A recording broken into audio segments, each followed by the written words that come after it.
Hi, I'm Kyle Barton, and I did my author study on the Rays. The Curious Case of the Rays is what I called it, and it's about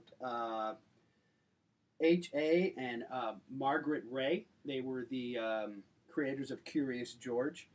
Hans and Margaret Ray were married in 1935. They were living in Paris in 1938 when Hans published his first book, Cecily G. and the Nine Monkeys. All right, and within that book, he actually did have his character Curious George, but it was actually the brother of the main character. And in that book, Curious George's name was Fifi. He hadn't been named George yet, which is an interesting fact. Uh, before the Rays could develop what would be their legacy, before they could develop Curious George, they had to flee France in 1939. They had to flee from the Nazis in 1939. They escaped just before the Nazis invaded on bikes that they built from spare parts. It's a very interesting thing about the Rays. They arrived in the United States in 1941. And their first Curious George was published that same year. It was published in 1941, and it was actually published in England in the same year. But they changed the name from George to Zozo as to not insult the King of England at the time.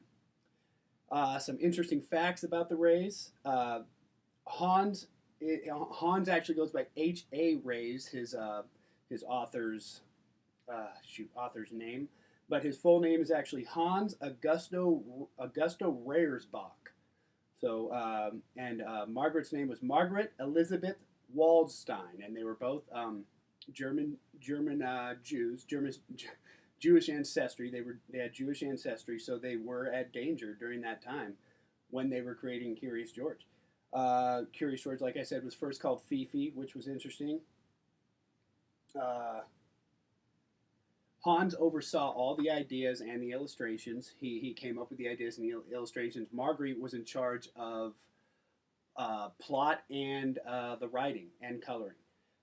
They had no children, which is sad, which is really sad. I always thought that was sad. But some of their most famous ones, I mean, they're pretty easy to point out. Curious George, first published in 1941.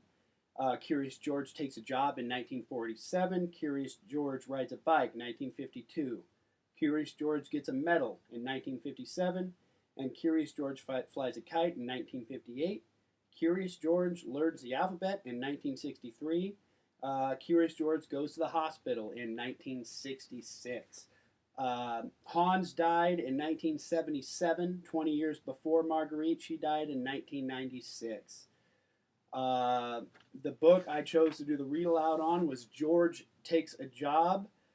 Author and illustrator were H.A. and Margaret Ray. It's a children's picture book. So George takes a job. He starts out in the zoo, and all the zookeepers are searching for him. He's escaped, and he gets out into the city, and he decides to go look for the only person he really knows, which is the man in the yellow hat.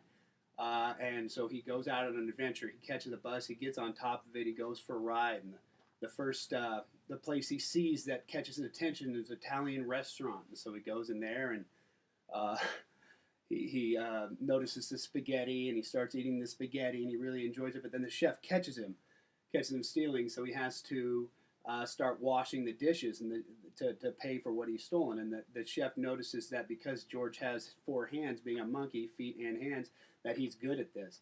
He's really good at this job, and he's impressed. So he takes him to a friend of his to see him hopefully take on another job, and it's a window washer. And George finds that he's really good at window washing because he can climb the tall buildings, and he feels like he's back in the jungle again. And you know, always ever curious George, he's always getting into trouble because of his curiosity. So as he's washing these windows, he's looking inside, trying not to pay attention to what's happening. But eventually, he gets too curious and he sees a couple painters inside, and he thinks painting looks more fun than washing windows. So he goes inside after the painters leave and starts painting, and the painters come back, and George has painted a wall of a jungle theme, and he's got palm trees everywhere and a giraffe, and he's painting himself hanging from a tree. And the painters chase after him, and he tries to escape. Sorry, I forgot the chase after him, and he tries to escape. Curious George takes a job, and he escapes down a fire escape, and He thinks that the people won't be able to catch him because they can't jump like him. And what happens is he jumps down from the fire escapes thinking he'll be safe, and he breaks his leg because he didn't think about how hard concrete was compared to the jungle, because he's just a little monkey. He's not thinking, he's just acting.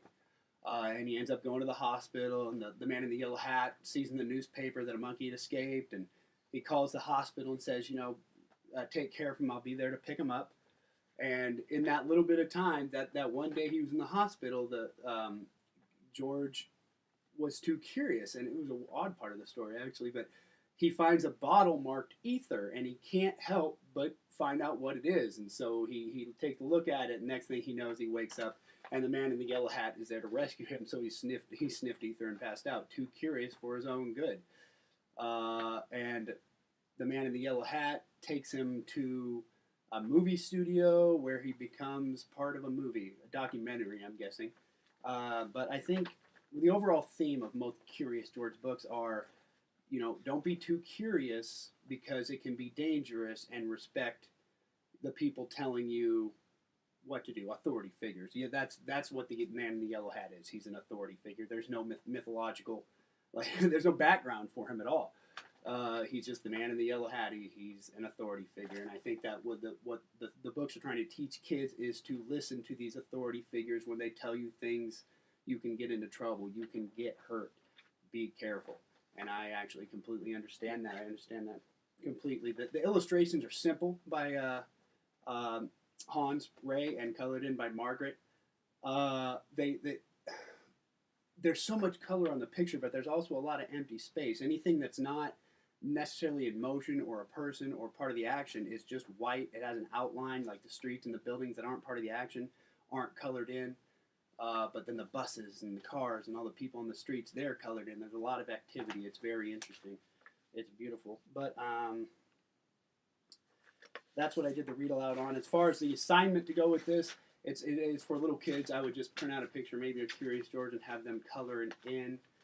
But as for the assignment with, the interactive learning experience. So for that, I think we could be really cool. What would be really cool is we'd set up a reader's theater. We'd get the kids, but after they write their stories. So what the kids will do is I'll have them write a story where they were too curious, and they got in trouble from an authority figure. So have them write a story where they got in trouble, but replace them with the character Curious George, and then replace the authority figure with the man in the yellow hat.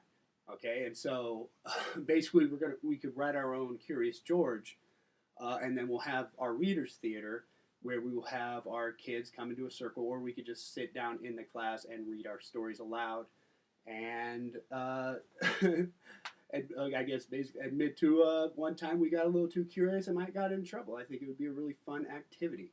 So that is my presentation for The Curious Case of the Rays. H.A. Ray and Margaret Ray, they're very interesting people. They escaped the Nazis.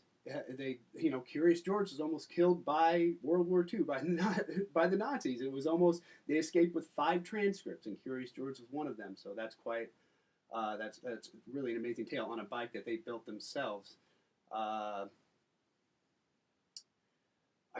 They met in Brazil while H.A. Ray was selling bathtubs. I couldn't find any more information on that, but that was also a very interesting thing. The Rays were very interesting people. That's why I called it The Curious Case of the Rays. And thank you very much. Have a good night.